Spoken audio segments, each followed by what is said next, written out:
Halo saudara-saudariku yang terkasih, pada kesempatan ini saya ada di Pantai Batakan bersama Frater Stef CMM. Nanti sebentar Frater bisa memperkenalkan diri.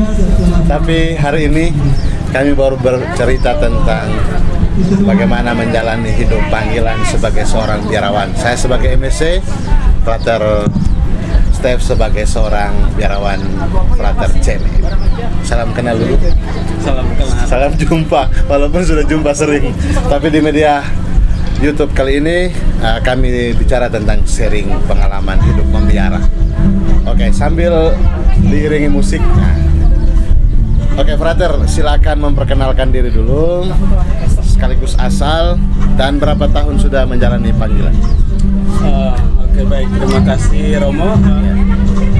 Perkenalkan, nama saya Frater Stefanus Amabayo, bisa dipanggil Frater Stefan.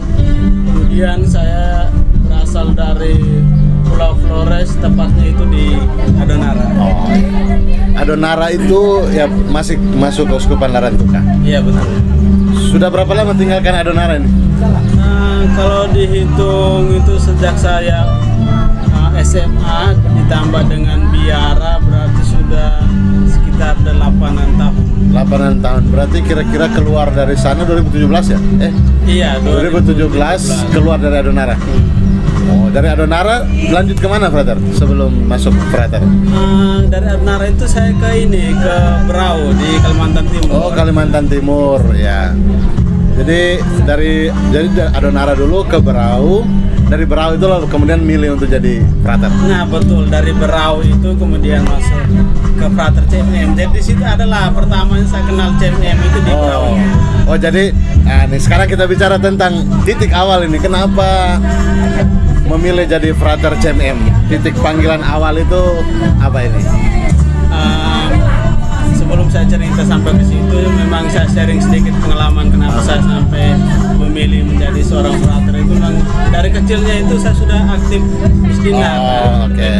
Jadi latar belakangnya Misdinar dulu lah ya. Nah, Misdinar, kemudian sampai saya SMA pindah ke Kalimantan Timur itu juga aktif juga di OMK. Oh, jadi dari Misdinar pindah ke OMK. Kemudian dari OMK itu setelah saya tamat SMA, lalu waktu itu di Kaltim saya tinggal dengan Om. Lalu kebetulan keponakan itu kan sudah daftar kuliah di Samarinda. Lalu tinggal saya di rumah bingung sendiri. Lalu ditanya sama Om lah, Step, kamu mau kemana, mau kuliah apa gitu kan. Tapi diam-diam aja, sudah ada seminggu lah diam aja gitu, nggak mau jawab.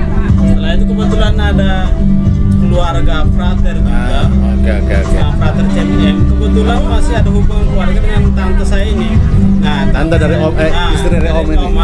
Oke. Itu ada keluarganya di frater juga. Lalu kemudian dikasihlah nomor saya waktu itu ke frater itu. Jadi ceritanya dikasih nomor itu pas hari Minggu.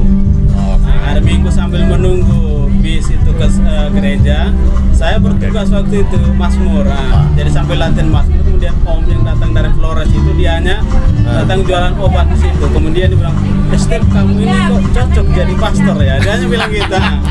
Step, kamu ini cocok jadi pastor. Lalu saya senyum aja, saya angguk, iya sebenarnya begitu juga Om. Lalu saya pulang gereja, Om itu tanya lagi, Step, kamu serius ini? Om tanya, mau jadi pastor?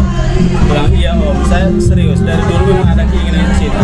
Nah, kemudian dari situlah dikasih nomor salah satu frater CMM. Oh, oke. Jadi kalau Yesus panggil para murid di pantai setelah melepaskan jala jauh lebih ke dalam, Stef dari ya istilahnya keinginan itu ada. Hanya titik berangkatnya itu, titik awalnya itu dari Om, lalu kemudian dari sapaan-sapaan yang kecil tadi, kamu cocok ya ini, kemudian nomor dari tante tadi. Ya, baik, itu ya setiap orang punya titik awal panggilan masing-masing. Dan sekarang sudah berapa tahun jadi frater? Sejak profesi? Nah, ini sudah terhitung profesi ke-6 lah. Kita tinggal nunggu surat cinta aja. Oh, jadi 6 tahun, sudah 6 tahun menjalani masa frater, masa junior. Setelah profesi ya, setelah profesi. profesi ya. Jadi setelah profesi langsung di tugasnya di mana nih? Banjarmasin langsung atau? Iya, jadi tugas perdananya di sini dan sampai sekarang tetap di sini. Ini yang lama sekali di Banjar. Oke, jadi Frater setelah profesi langsung tugas di sini dan sekarang aktivitasnya sebagai apa nih, Frater? Nah, aktivitas saya sekarang itu berdasarkan SK dari pimpinan itu tugas utamanya itu adalah studi S1. Oh, studi S1. Ambil apa? Saya ambil administrasi negara atau Administrasi negara, administrasi publik ya. Dan sekarang Frater Stef sedang menekuni studi administrasi publik ya untuk pelayanan, kepentingan pelayanan dan juga pastoral nanti ke depan. Oke, Frater. Nah, bicara tentang panggilan, ini satu momen yang paling penting buat kita dalam perjalanan panggilan sudah 6 tahun ini. Kira-kira momen apa yang kemudian semakin meneguhkan lah di setiap ya 6 tahun kan pasti ada banyak pengalaman, tapi ada saja pengalaman entah itu yang membuat kita goyah. Tapi yang sekarang ini mungkin dibagikan kepada semua yang mendengar pengalaman yang istilahnya meneguhkan. Oh, inilah panggilan saya, pengalaman yang kemudian meyakinkan bahwa pilihan saya itu tidak salah. Oke, baik.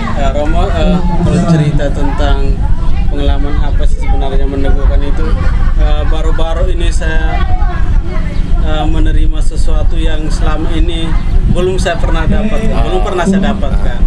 Nah, kebetulan saya ada mengalami sakit yang tidak bisa saya ceritakan di sini, tapi videonya itu ada saya simpan dan mungkin saya bisa share untuk ditampilkan. Ini sebuah kesaksian ketika saya menerima istilahnya penyakit atau sakit itu, kemudian saya itu awalnya Tuhan memang ini salah saya sampai berlutut sampai kesembah-sembah itu di kamar itu. Tuhan ini memang salah saya, tapi akhirnya saya berdoa berapa kali pas pembukaan tahun jubileum itu. Saya berdoa berapa kali di veteran, Gua Maria Veteran, kemudian Gua Maria Klein. Nah, di Gua Maria Klein telah saya dapat itu. Dan setelah itu pulang itu malamnya itu juga saya langsung pergi ke Gua Maria itu dan berdoa di hari yang sama di bulan itu juga, bulan sekitar berapa bulan, 2-3 bulan yang lalu lah begitu. Itu yang membuat saya yakin betul bahwa inilah dengan caranya Tuhan ketika saya artinya keluar dari jalan panggilan hidup, kemudian oh inilah teguran sama kamu tetap di sini dan harus setia dari seorang frater. Oke. Terima kasih Frater untuk sharing. Jadi ada banyak sekali pengalaman dalam hidup kita. Tadi Frater dengan pengalaman sakitnya kemudian dipulihkan. Kita semua mungkin yang sekarang mungkin sedang sakit berdoa lalu kok kapan saya ngalami pengalaman pemulihan seperti itu. Hanya satu pesan bahwa pemulihan itu datang dari Tuhan dan kita tidak bisa paksa. Yang bisa kita buat adalah seperti Rasul Paulus bilang, tekun dalam doa, setia, sukacita dalam pengharapan dan tekun dalam doa. Dan itu yang bisa kita lakukan sebagai orang yang beriman. Terima kasih Frater untuk sharing ini, tetapi juga pengalaman iman kita itu kemudian diperteguh lewat perjumpaan-perjumpaan, lewat pengalaman-pengalaman mungkin sakit sekalipun, itu kemudian meneguhkan Frater terutama. Jadi sharing Frater tadi mengingatkan kita semua juga bahwa tidak semua pengalaman pahit itu menghancurkan kita, tapi ada pengalaman pahit ketika dimaknai dengan iman itu pasti ada sesuatu yang kemudian kita maknai yang baru.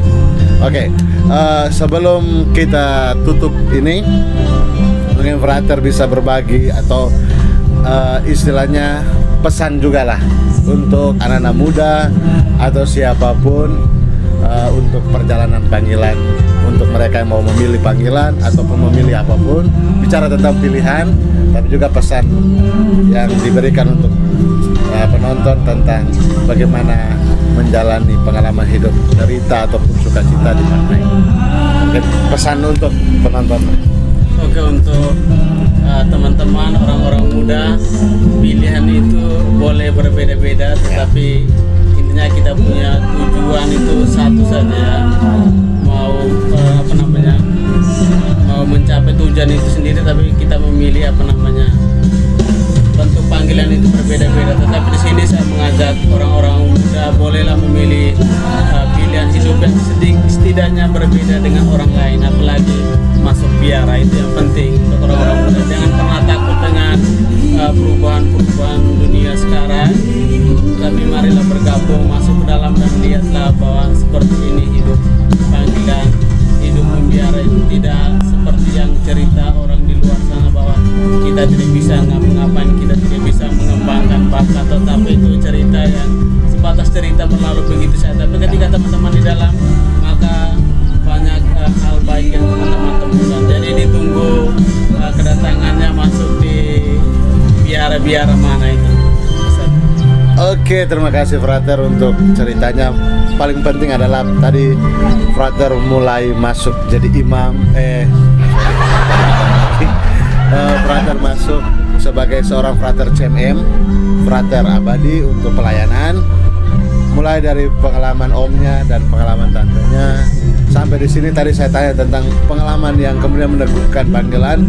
Itulah pengalaman sakitnya kemudian dipulihkan oleh Tuhan.